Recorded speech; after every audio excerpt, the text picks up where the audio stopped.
Hello, bonjour, and welcome to the Don't Waste Water podcast. I'm your host, Antoine Walter, and in today's episode, I have the pleasure to welcome James Murray as my guest.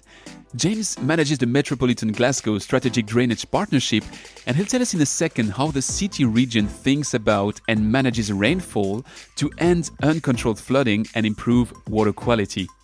In light of the recent news around floodings in Europe, one could say that Glasgow had a head start with the large 2002 ones, and I know that's not the kind of head start you would wish for. Yet, when flooding happens, you can whether blame everyone or decide to start doing things differently.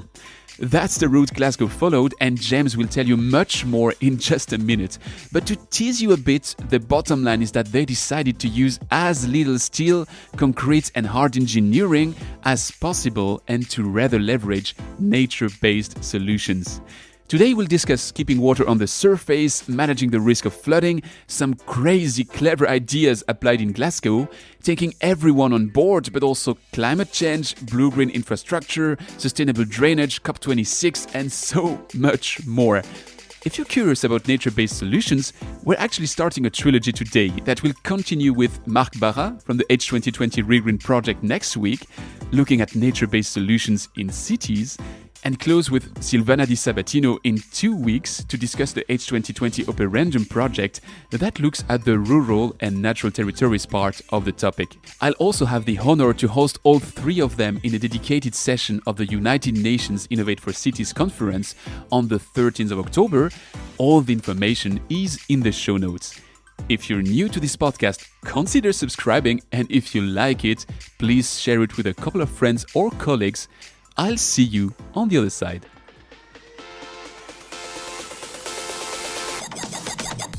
You're listening to Don't Waste Water, the podcast that helps water professionals to improve their wastewater treatment, optimize their operation costs, and keep up with the latest market trends. This podcast is brought to you by GF Piping Systems. As a leading supplier of piping systems made of plastics and metal, GF Piping Systems is the global expert for the safe and reliable transportation of water, chemicals, and gas. For more information, visit gfps.com. Hi, James. Welcome to the show. Hi, Antoine. So, we will be going into a very interesting topic in just a minute and talk a lot. Let me spoil a bit about blue-green infrastructure and the lots of stuff around what you're doing right now around that in Glasgow. But we have traditions. Let's start with our postcard for today. And you're sending me a postcard from somewhere in Scotland. But what can you tell me about the place you're at right now that I would ignore by now? At the moment, I'm sitting at home, as a lot of people are doing at the moment. Yes, I'm in the west coast or the western side of the central part of Scotland, close to Glasgow. I don't actually live in Glasgow myself, but where I live is part of the wider Metropolitan area, the city region, we call it Glasgow City region, which has a total population of about 2 million. Glasgow, the city itself, is a population of about 600,000, but as with a lot of cities, it tends to bleed into other areas and other smaller towns that people tend to include as part of the bigger area. But yes, sitting here, we've had a very dry summer, relatively speaking, certainly for Glasgow and for Scotland more broadly, going into drought in some areas of Scotland, which is surprising for a lot of people that Scotland would ever get to drought. We have had a few big flood events insofar as heavy rain has caused flooding for people and properties, but nothing on the scale of what's happened elsewhere in Europe and around the world this summer. So Glasgow has yet again been relatively lucky in that regard. But yeah, as I say, it's been pretty dry, but with one or two thunderstorms. I think we'll come back to the topic of floods, climate change, how to adapt to all of that, what you can do, what you can plan. But right before, when I was reviewing your path, and as I already spoiled that we will be discussing a lot about blue-green infrastructure and how you can have nature-based solutions, I saw that you're a civil engineer. That's your background, or you were trained as a civil engineer. And I was just wondering, because I've seen that also in the material that you shared with me before having this discussion. There's this hard engineering on one end, and then there is the blue-green approach. And to me, those are somehow two different tracks. Is it true, or I'm really making that too complex? I would say, as a civil engineer by background, my degree was in environmental civil engineering, so that maybe makes a slight difference. But yeah, traditionally, civil engineering has been about the big projects, the construction, the hard stuff. But as we'll probably go on to talk about later on, we need to transition to softer approaches these days for a whole variety of reasons. And my career over the past 10, 15 years has been doing that. So less concrete and steel these days and more of the vegetation is the direction that I've been going in with my career, but also the industry as a whole has been going in somewhat slowly. Challenges there are many of, and yeah, we'll probably talk a bit more about that. But yes, the direction that I think most things are going in these days. To place all of that into a frame so that we understand where you are at right now and why we're having this discussion together, can you define what the Metropolitan Glasgow Strategic Drainage Partnership is? And maybe in the next step, I might be saying MGSDP. Certainly, most people do tend to refer to it as MGSDP, and even then, get the letters in the wrong order. It's not very friendly to say. But yeah, the MGSDP is a non-statutory collaborative partnership of organisations that basically have a responsibility for the drainage systems in the Glasgow city region. So there's the usual suspects there in terms of local authorities, but also Scottish Water and SEPA and other organisations like Clyde Gateway and Scottish Canals and other sort of slightly removed organisations, but key stakeholders for us. And the MGSDP really came about as a result of flooding that happened in Glasgow, primarily Glasgow in 2002. And following that flooding, there was quite a bit of, I would say, finger pointing between organisations saying that was your fault, and saying, no, that was your fault. So the main organisations in the council and Scottish Water, working with SEPA, who's the environmental regulator in Scotland, basically said, look, we need to be doing this better. We need to stop pointing fingers at each other because, water doesn't observe a constituency boundary. It doesn't look to see whose pipe it's going in. It just goes where water goes. So we need to have a joined up approach in terms of dealing with the impacts of flooding and trying to reduce flooding. So the MGSDP was really born from that, and needed to work more collaboratively. That need to work more collaboratively became part of, I guess you say, law in Scotland, insofar as in 2009, the Flood Risk Management Act puts a duty on certain organisations to work in a collaborative manner. And that's really been enshrined by the process that the MGSDP has adopted in terms of working together. So it's originally stemmed from 2002. It's been going for a long time, the MGSDP, but the MGSDP in its modern form probably around 2009.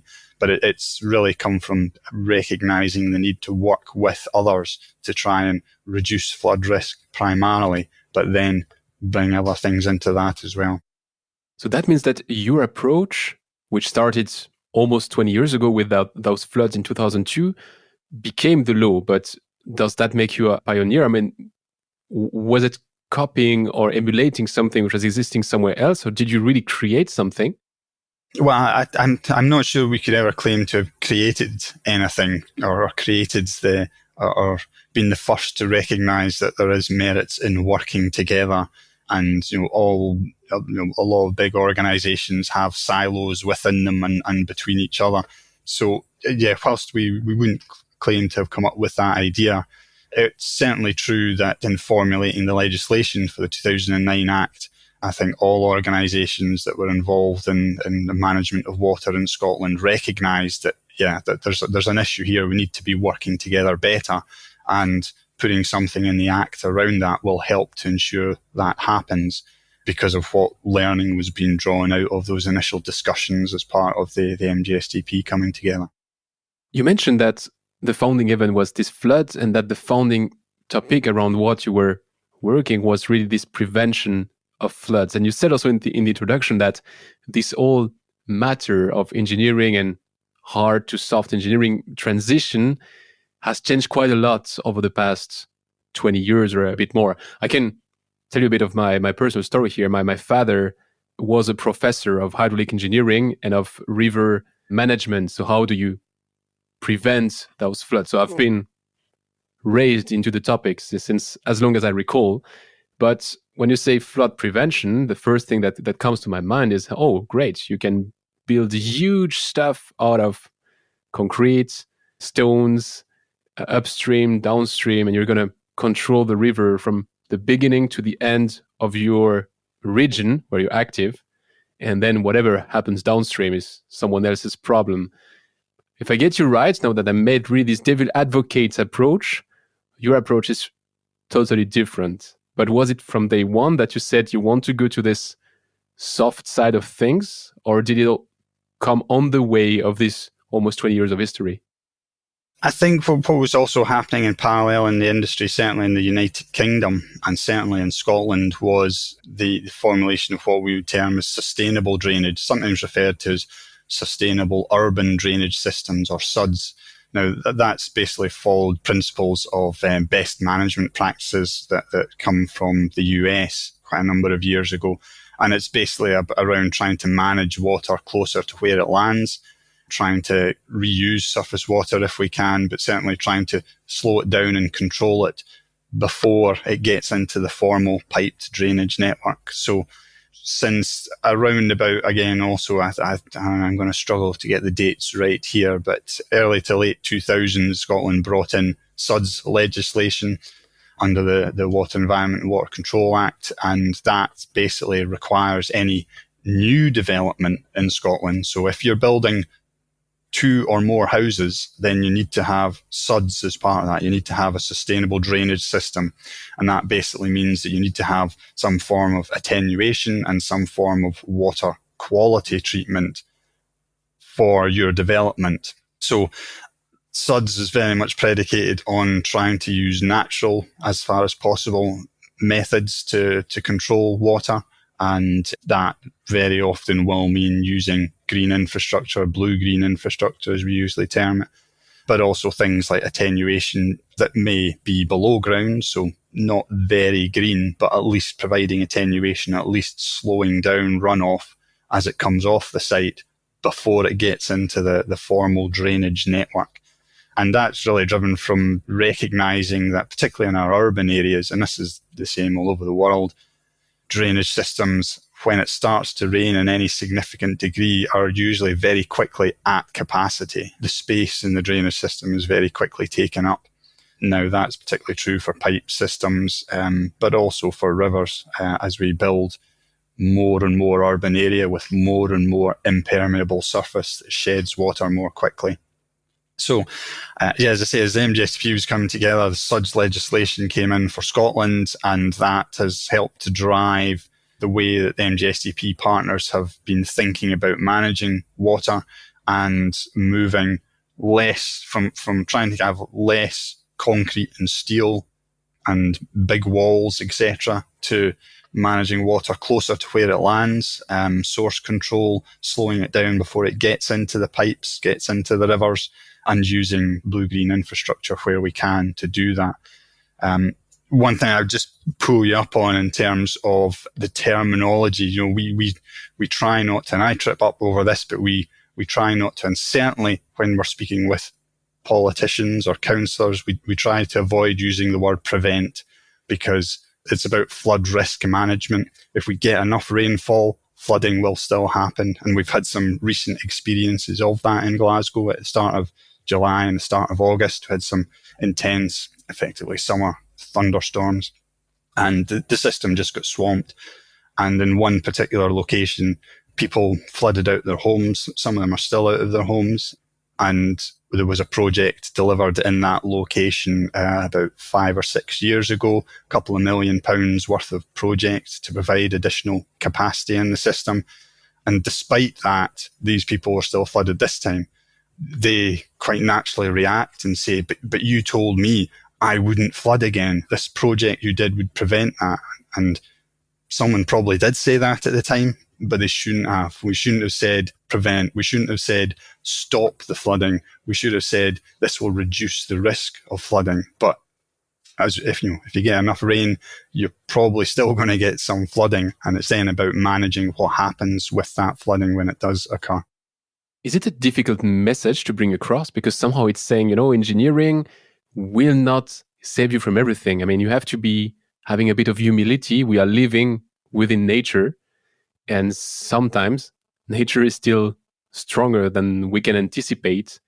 Absolutely. It's very difficult to try and communicate, particularly with non-technical people. So if you like Joe Public, the man and woman on the street who doesn't have a background in engineering, doesn't have a technical background, if we talk about reducing risk, they don't understand what that means. If we talk about return periods, it's very easy for them to misinterpret what return periods are and what they mean.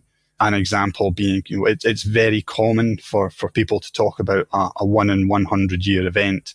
Now, that doesn't mean that event is only going to happen once every 100 years. It means it's got a 1% chance of happening in any given year. But the public don't understand that. So, you have to try and be careful with the language we use, the terminology.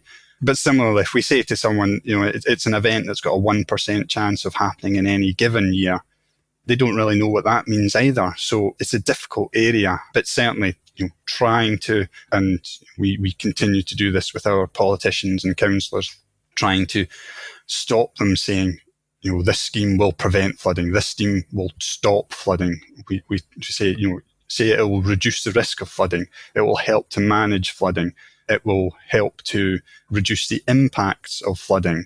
But it's very dangerous to say that something will stop flooding, because Sod's Law says, next year you're going to get a big storm event and flooding will happen, and you'll get a lot of flack and pressure from the press and from the people who are impacted by that.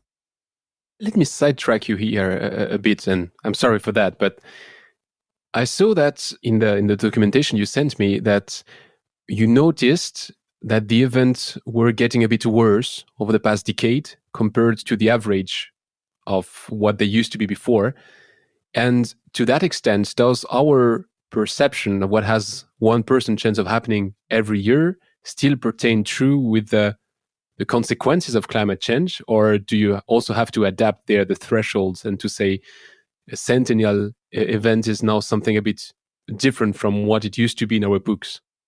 Yeah, it's a very good point, Nat, and again, something that's difficult to communicate, but undoubtedly with climate change, we are seeing more rainfall in total, although it doesn't necessarily mean that it will always be a lot of rain. There will be dry periods. As I say, Scotland for the past 3 months has had well below average rainfall, but we have had a couple of days where we had intense thunderstorms and summer storms did cause flooding. And yes, schemes that were built 10, 20 years ago that at the time, using the current design guides and the climate allowances at the time, we would probably say that scheme had been built, again, using this old terminology, to protect to a 1 in 200 year level of service. Nowadays, that may have gone down. It may only be protecting to, and again, to use the old way of referring to it, 1 in 160 year event level of protection. So yeah, with climate change, we are definitely seeing more rain, and it will impact the level of protection that is being given to properties, to businesses that have had schemes delivered already. Saying that, you very rarely get exactly a 1 in 200 year event. It will be a bit bigger than that or a bit smaller than that. So design criteria that's used should reflect your best understanding and the accepted principles at the time. But yeah, with climate change, we are going to see more flooding. We are seeing more flooding happening. Regarding this, I try to be careful with the words I pick. So with this mitigation of flood events, or with whatever you can do to to smoothen the consequence of a possible flood event, there was one in the list of projects that I saw from what you did, which honestly I have never seen nowhere else in the world. So maybe I might be really a total ignorant here. So you're going to tell me. But that was this concept of the smart canal, that you can preventively notice that meteorologically speaking, something will happen in the next days or in the next hours, I don't know. So you can take the level of the canal and bring it down by 10 centimeters, which gives you so much more retention capacity. Can you tell us a bit about that? How did you come with the idea? Is it as new as it sounds? So the idea for the smart canal basically came from having significant areas of North Glasgow that were vacant and derelict, a drive to deliver more housing. It's a particular challenge in the UK, and wanting to find a way to deliver that housing in the north of Glasgow, where we realised that the constraint on the housing, in addition to other things like contaminated ground, etc., was around the drainage capacity. The combined sewer in that area, and combined sewers serve most of Glasgow, just didn't have capacity to take the surface water. The fill was fine, but the surface water couldn't go in there. And there are no remaining small tributaries and watercourses left in the north of Glasgow. They've all been lost to the sewer system. So one option was to potentially drive a tunnel all the way down to the Clyde, which was priced at maybe something like £40 million. The other option was to look at the canal. The canal already moves water about central Scotland, and utilise that existing asset to manage surface water for the north of Glasgow.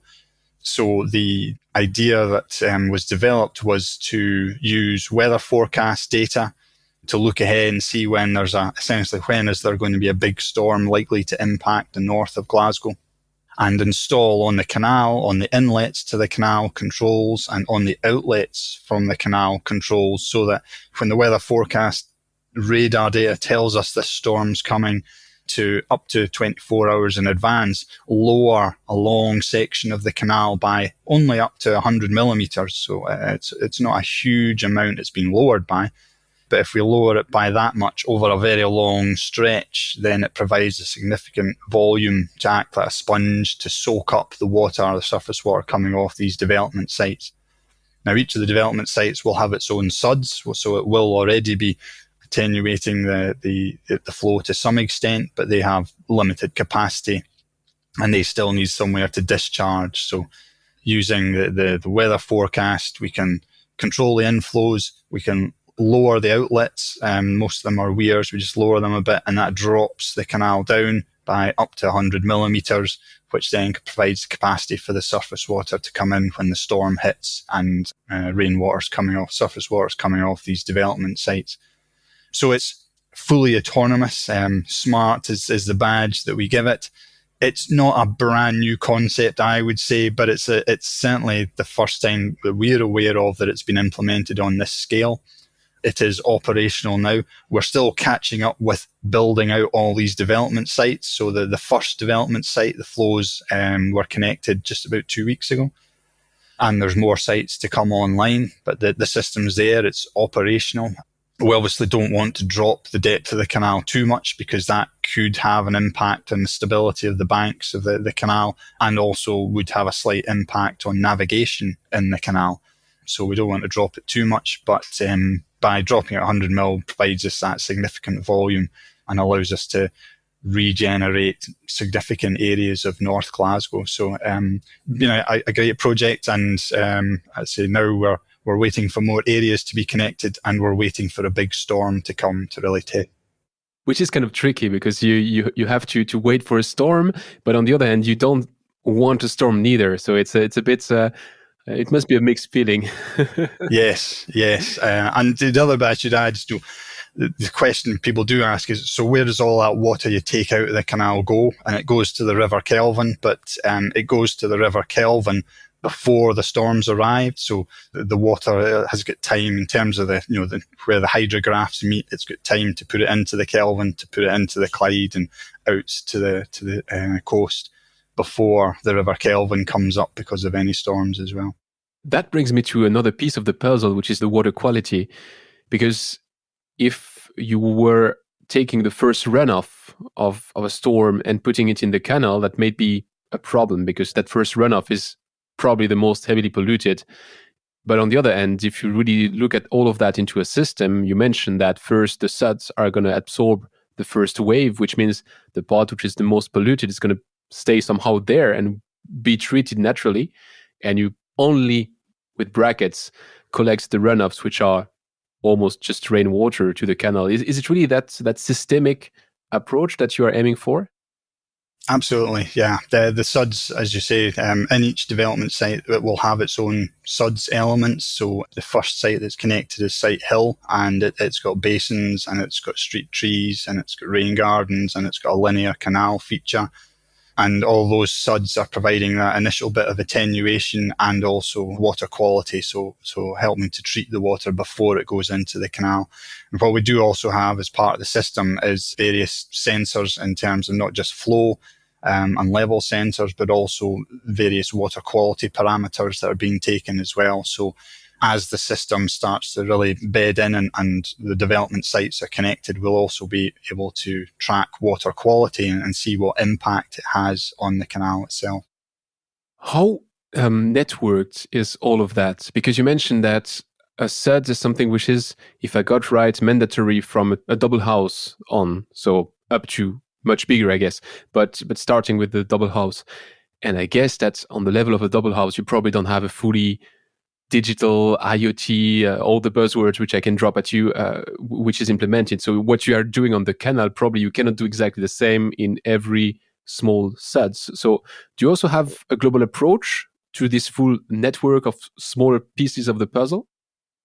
No, and it's a big issue, I would say, for the United Kingdom as a whole, and certainly for Scotland, is that we design and put these SUDS in, and you're quite right, for anything 2 houses or more will require SUDS, but they generally don't have any monitoring, they don't have any smarts attached to it. So, and certainly in Scotland, unless there is some reason someone either phones up to complain about the quality or the state or the condition of a SUDS feature, then they're not monitored proactively. It will really just be reactive maintenance.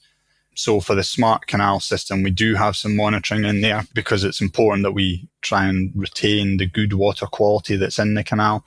So we will be able to see if there's a problem from any of the individual development sites. If there's a problem in terms of water quality, we will see that. But for the rest of developments in Scotland, SUDS are not monitored in terms of quality or quantity. They have a design there, they're constructed, and they basically just leave it to carry on. In Scotland, SUDS, sustainable drainage systems, can generally either be maintained by the council. So the city council will adopt some elements of SUDS. Some will be adopted, or a term is vested, by Scottish Water. And SUDS that are adopted or vested by Scottish Water or the council will have more confidence in the maintenance that they are getting, because they will have a maintenance plan which talks about how often it should be inspected, and an inspection should then pick up any issues. There's a third strand to SUDS, is that quite a lot of SUDS will be privately maintained, so either by individuals or organisations, and we have less confidence around how often they are doing that maintenance, how often they're doing that inspection. But it is the way the system's set up in Scotland that you can have SUDS elements that are privately maintained, and it does give us, I think, in the industry a little bit more cause for concern as to what the quality of the maintenance is and how quickly they would pick up any problems. There's one thing that caught my attention when I was reading your documentation. You have a strong take, which is you want to keep the water as much as possible on the surface. First, why? And then how is that perceived, and how do you bring the message forward that is important that the water stays on the surface? It's a challenge. It continues to be a challenge. I think the developer community, so basically the contractors, but the people who are designing homes and who are building homes nowadays, are getting better at it. The general public, I think, as part of the wider growing climate awareness, are possibly getting better, but only really have scratched the surface on it. But yeah, if we can keep water on the surface, it just slows it down and it gives it a chance to be used by vegetation. It gives it a chance to be evaporated by the sun, even in Scotland, before it gets into the drainage system. We don't tend to have much infiltration, certainly not in the west of Scotland, because we've got very heavy clay soils that don't lend themselves to infiltration. But if we can, take up and use some of the water by plants and by loss by evaporation, then that just reduces the amount of it that's getting into the pipe's drainage network. So, we'll use basins and ponds and swales and rain gardens, all those sorts of features to try and slow it down, but also try and improve some of the quality of it as well, because a lot of suds will ultimately discharge to a river or a water course. So if we're wanting to improve the quality of the water courses, then doing that treatment and quality upstream closer to the source, preferably on the surface, will help with that. The other thing about managing water on the surface is it makes it much easier to see if you've got a problem and to see where that problem is. It becomes obvious more quickly. So it does make for easier management. And at the start of SUDS, it was really about quantity and quality. It was about slowing it down and improving the quality of the runoff from the site. Those were the primary drivers. But I think all the industry recognises these days you can get so many additional benefits through managing water on the surface with blue-green infrastructure. So there's stuff around biodiversity, there's mental health benefits, there's heat benefits, there's air quality benefits, there's noise benefits through having more blue-green infrastructure. But we do come up against challenges on that, and there are tensions, particularly in developments where developers are ultimately looking to build as many houses as possible to maximize their profit. And some will see an argument that the nice blue-green infrastructure helps to add value to the properties so they can sell them for more. But generally, as they try to get as many units as possible on a site, that takes up the available land. And you have certain criteria for types of land that you need to provide. You need to provide some open space for that community, and you need to provide parking for that community, etc. So it introduces tensions around land use. And if you've got SUDS where it's managing water on the surface, then you obviously can't park your car on top of a SUDS basin or a SUDS pond. So it's a little bit of tension there. So developers will generally try to put any SUDS below ground. And in that case, you arguably lose any water quality benefits. It's more just about attenuation. So there are definitely tensions there with developers. There are still also tensions we find with local communities where I think it's particular in Scotland, maybe the UK, certainly when compared to our continental cousins, that we have a more risk-averse approach to open bodies of water. We're not as comfortable having open water around us. Now, this is despite the fact that we've got a canal through part of Glasgow, and we've got River Clyde going through in some areas. Some people will perceive a pond as being a danger to people, a danger to life. And whilst there is a little bit of truth in that, it represents such a small danger that when contrasted with the benefits that you can get from that, it hugely outweighs, the benefits hugely outweigh those risks. But some people in the communities still don't want to have an open body of water where, they think there's a risk that a child will drown or something like that.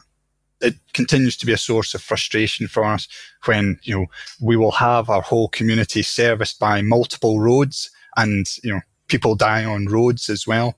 In general, people think, well, we need to have roads. We don't need to have water managed on the surface. Put it in a pipe, put it underground, and then that risk is gone.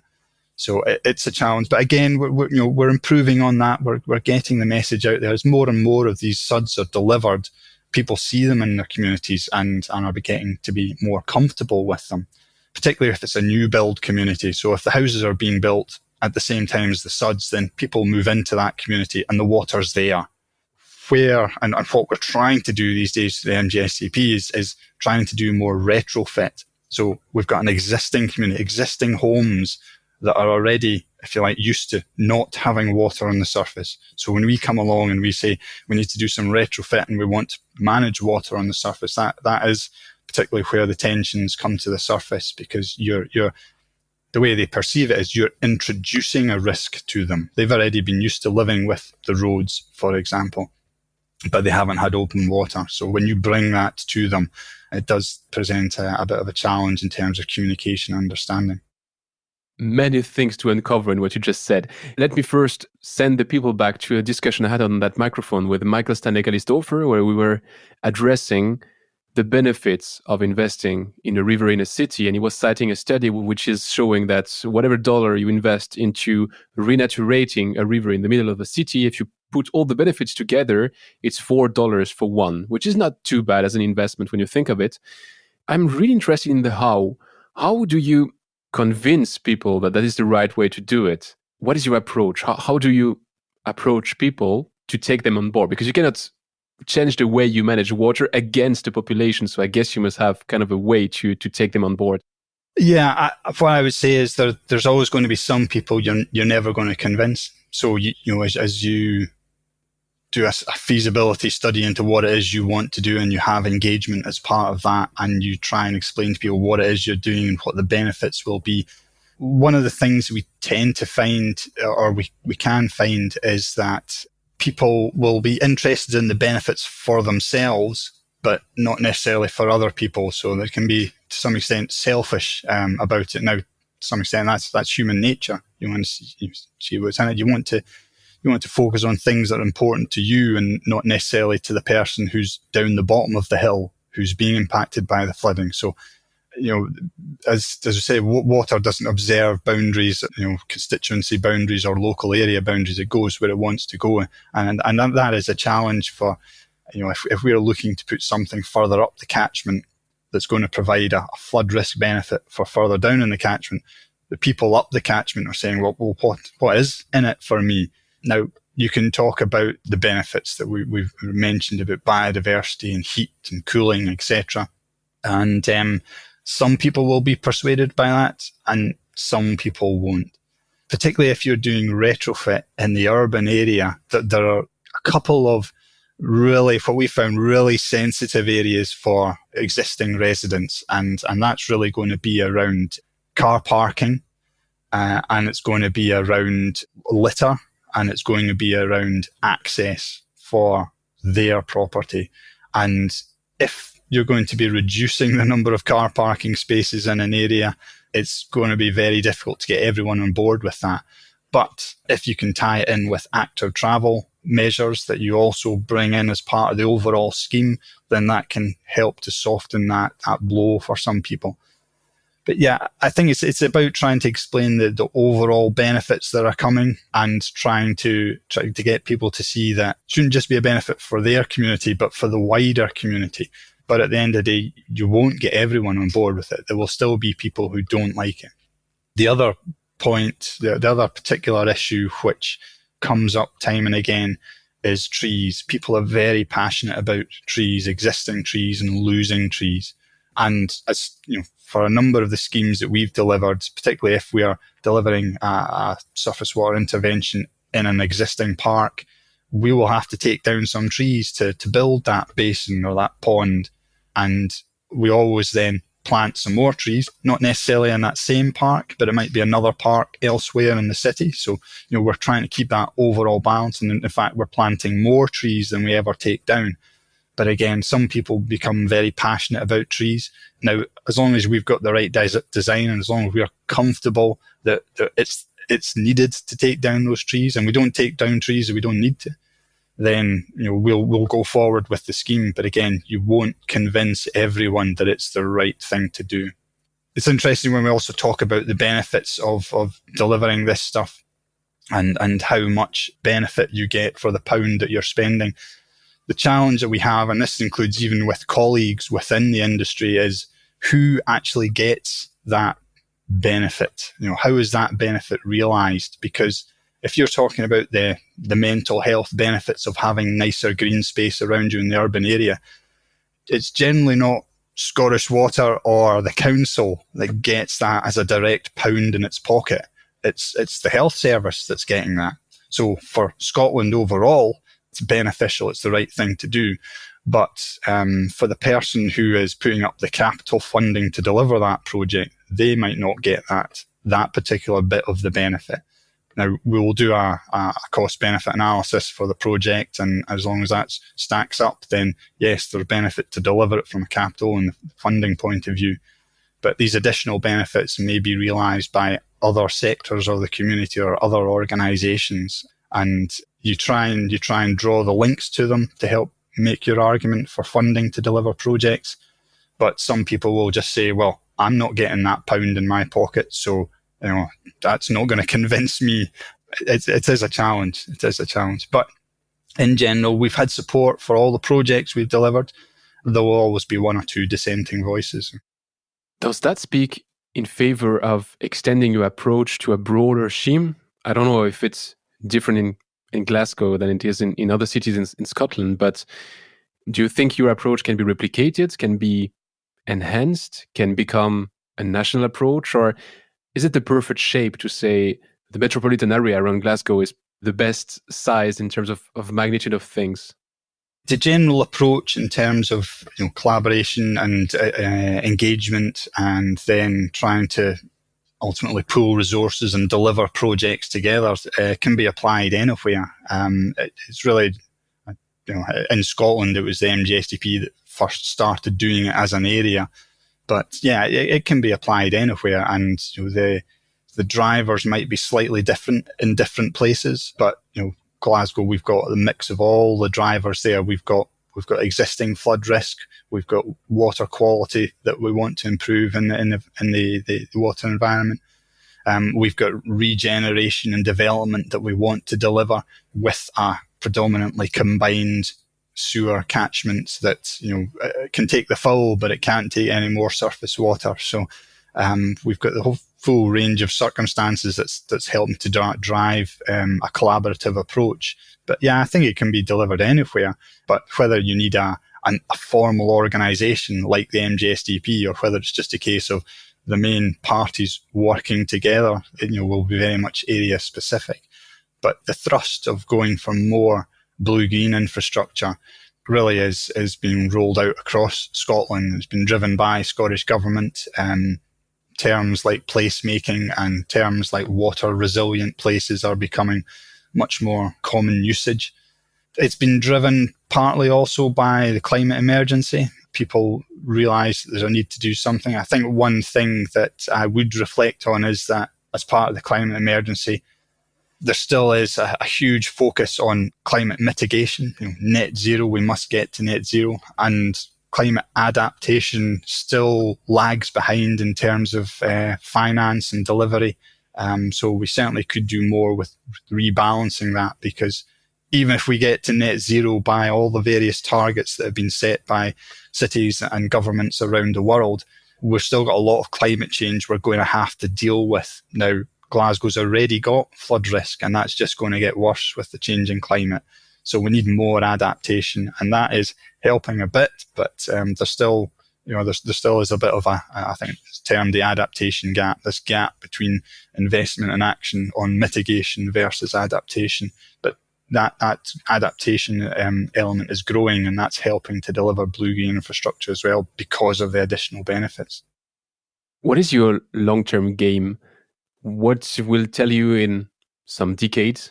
I've seen 2060 as a horizon in your documentation, that you've made it, that you achieved something, and you have in-between steps which will tell you that you're on the right path? It's a very good question, but very difficult to answer, because personally, I don't think we'll ever get there, because we're going to be, we'd like to get to a stage where that we don't have any uncontrolled flooding. And that means that we recognise flooding will still happen, but we want to be able to manage where that flooding happens and how it happens. So that's putting in measures to reduce the risk of flooding, but also recognising that with exceedance, you're still, and if you get a big enough storm event, you will still get flooding. But now you're going to be managing where that happens. You're going to be recognising that hopefully the work that you've done means properties aren't flooding, but maybe roads will be flooding. And that's more acceptable. Certainly parks will be flooding, because that's more acceptable than roads flooding, and roads is more acceptable than houses or businesses flooding. So we want to get to a point where we say, we're not going to have any uncontrolled flooding. ultimately, I don't think we'll ever get there, but that's the direction we're going in. So we haven't put down any hard metrics to say if we've delivered X amount of investment or if we've delivered X meters squared of bluegill infrastructure, then we'll have done it, because I don't think we'll ever get there. We just need to keep working at it. Now, it would be good to have this target for 2060, and the difficulty with having a target that's, say, 2060 is it's so far away that it doesn't really engender any sense of urgency. But to the same extent, we think that it's going to take as long as 2060 to get to the point where we think we probably have stopped uncontrolled flooding, and it's now controlled flooding, i.e., we know where it's going to happen and we can manage that, and we can manage the impacts of it. Yeah, I don't know if that directly answered your question, but I don't think we will ever quite get there, but we're going to get better and better, and we're going to take those steps along the way. But as we make those positive steps, we're going to have to deal with climate change, and we're going to have to deal with more rainfall. We are going to be getting more rainfall, and we are going to be getting those intense summer downpours that are particularly difficult to manage. And Glasgow and other places, I'm sure in Scotland, but also around the world, are also having to contend with squeeze on budgets for doing things like maintenance. So that presents a challenge as well. If we are delivering bluegill infrastructure, that vegetation grows. It needs to have some level of maintenance, so you need to allow for that in your funding cycles. And for traditional ways of managing pipe systems and roads, you maybe have to change the way you do things slightly, which requires a little bit of, or there's a little bit of friction there in terms of getting people to change the way that they're doing things and the way that they're managing things. But again, we're going in the right direction. But yeah, I don't think we'll ever quite get there, but we are delivering more. But it takes a lot of money. I mean, that's the big, the one thing that I draw out of this. The new stuff, new build is relatively easy because we know what we need to do. It's trying to unpick the existing urban environment, the existing cities and towns, where we're not wiping it clean and starting again.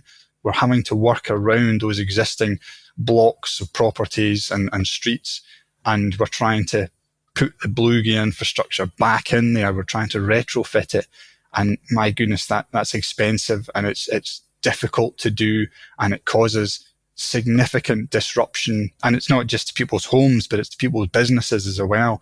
So, if you're going to dig up a road to put in bluegill infrastructure, you might have roadworks there for a year and a half, and that's a significant impact upon a business. So you need to consider those things as well in your projects as you're delivering them. What are the overall pluses and minuses of what we're looking to do here? But it is expensive. You get services everywhere. You've got potentially in some areas contaminated ground that you need to deal with. The other thing that we have here, and I'm sure it's the same in many other cities as well, is those conflicting priorities. Glasgow is trying to do a lot of active travel measures in the city. Some of it's been very successfully done through COVID and is going to be retained long term. So if you've got a road that's a certain size and you want to put in some bluegill infrastructure and you want to put in a cycle lane, that brings tension again. That brings tension between the active travel and the existing cars and congestion and the flood risk and water quality and health and biodiversity benefits of this bluegill infrastructure. So it's not easy. It's not easy. Last question in that deep dive. What is your role in all of that? My role is well, I guess the possible way you could describe it is mostly administrative. So I'm tasked with trying to keep the sort of behind the scenes wheels turning in terms of the MGSDP and the various partner organizations working together. So a lot of that's basic administration, but there's project management in there. I also get involved in a technical aspect at a relatively high level on some projects as well.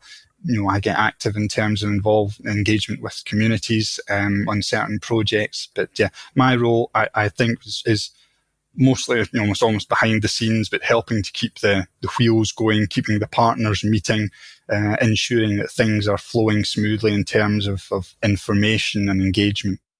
Well, James, it's been a fascinating deep dive into that living matter, which you are dealing with at MSGDP. I propose you to switch to the rapid fire questions to round off our discussion.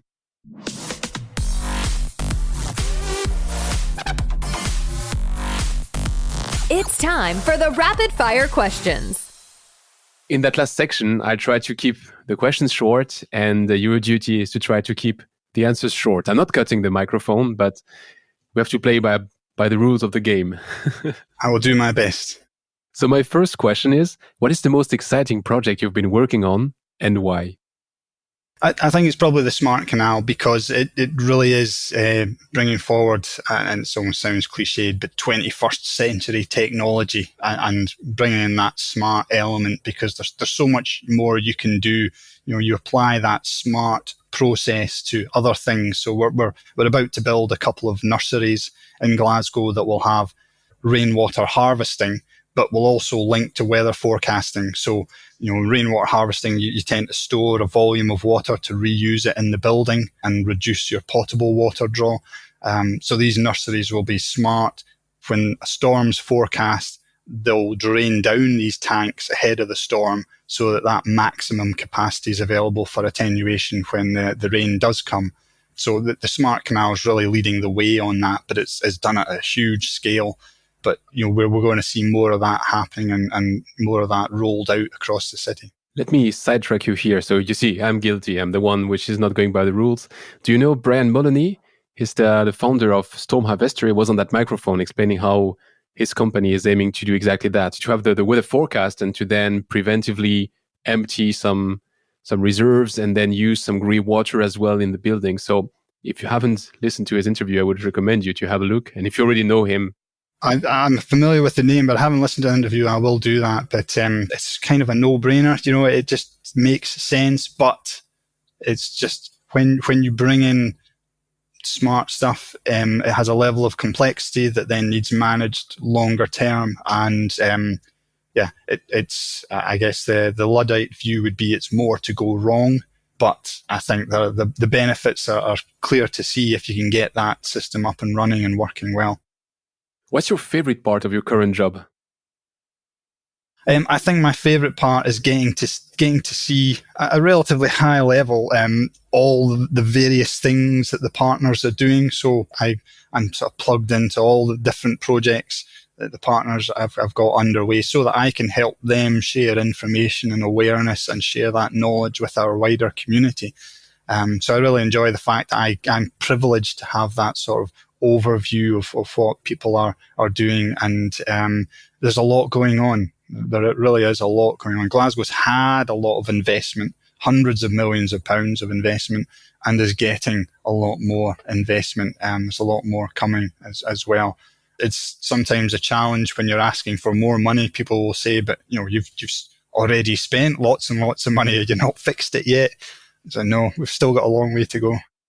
What is the trend to watch out for in the water industry? I think the trend to watch out for is, again, the smarts. So we've touched on it a couple of times. It's particularly if you've got existing assets that you can, really make work a bit harder. So building new stuff, great. Let's put the smart on that, and that should be relatively easy. But with all these existing assets, can we get more out of them by applying some technology, by making them work a bit harder? What is the thing you care about the most when you're working on a new project, and what is the one you care the least about? I think I care most when working on a new project, probably on the money, because it's the money that decides, it's the cost that decides whether it will go ahead or not. And if some of the projects that we've delivered, we've had to trim out elements of the scope as we've gone along because costs have gone up for a variety of reasons. Whether it's more services or contamination, or just unexpected stuff, or whether it's for things like COVID and the costs and delays that resulted in, or whether it's things like Brexit and getting supplies of materials now and all that. So I care about the cost, because if you don't look at the bottom line, then the project's probably not going to go ahead, or it's not going to deliver all that you want it to deliver. What do I care least about? I probably care least about and this, hopefully this didn't clash with my previous answer, but the program. So yes, if your program stretches out, it's generally going to cost you more. But if you've got a handle on those costs and you can manage the costs, then I'm not too bothered about it getting done exactly on time, as long as it gets done. Now, it has a knock-on impact for many other things in terms of the overall program, but ultimately I want to deliver that thing. If I've decided it's the right thing to do and I've got the money to deliver it, then I want to see that done. I want to see it finished, no matter how long it takes. Do you have sources to recommend to keep up with the water and wastewater market trends? I think the probably the best website for the UK as a whole is one called Susdrain, SUSDRAIN, and that really focuses on sustainable drainage across the whole of the UK. So it's got good examples of projects in there. It's got good links to case studies. It's got good reference to key sources of literature. So yeah, that's probably the place to go, I think, in the UK overall. Noting is that there are differences in the UK. So Scotland, England, Wales, even Northern Ireland have slightly different setups and slightly different ways of doing things. But yeah, Susdrain, I think, is probably the best website overall. I'll put the links in the show notes if you're looking for that. Would you have someone to recommend me that I should definitely invite on that same microphone? Well, that's a good question. I would say if you can get hold of it's a person called Julie Waldron who works for Edinburgh City Council. Julie's actually has won the title of the Susdrain Suds Champion of the Year this year. So Julie's pushing a lot in Edinburgh City Council in terms of, again, blue-green infrastructure and placemaking and resilience and adaptation. So yeah, I think Julie would be a good person to try and get on. Well, James, it's been a pleasure to spend that a bit more of an hour with you. I'd love to see how you'll be presenting all of that in the upcoming events. You mentioned shortly before we started and we pushed the record button today that you'll be involved with COP26, which is, I guess, a big chunk of bread on your table. Yes, there's a lot going on for COP26. I think the difficulty for any organisation or initiative during COP26 is just trying to be seen, because there's going to be so much going on. But yes, it's certainly going to keep us busy. It's a big focus for Glasgow as a city. It comes with it its usual challenges around policing and access, and there will undoubtedly be protests as well. And it's good that the community makes its voice heard. But yeah, it's certainly a busy time at the moment, and certainly on MGSDP stuff, I can talk for ages on that. Well then, I'm looking forward to those next talks which you will be giving. Thanks a lot. Thanks for listening to Don't Waste Water. This podcast was brought to you by GF Piping Systems. Loved this episode? Head over to Apple Podcasts to subscribe, rate, and leave a review. See you next time.